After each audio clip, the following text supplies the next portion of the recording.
আজ আমরা এ, ওই, ও, ঔ দিয়ে শব্দ ও বাক্য তৈরি করব।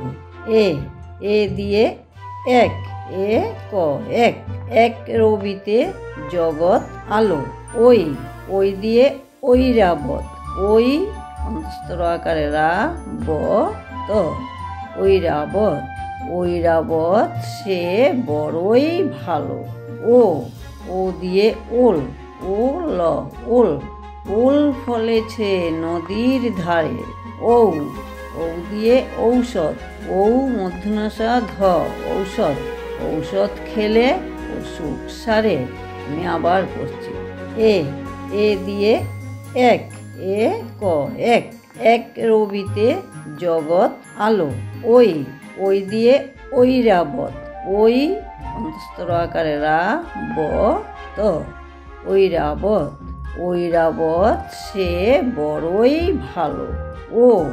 ও দিয়ে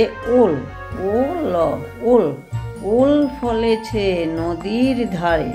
ঔ দিয়ে ঔষধ, মূর্ধন্যষা ধ, ঔষধ খেলে অসুখ সারে। তোমরাও বারে বারে করে পড়বে, মুখস্থ করবে এবং লিখবে। যত লিখবে হাতের লেখাও সুন্দর হবে, পড়াও মুখস্থ হয়ে যাবে। আজ এই পর্যন্ত, টাটা।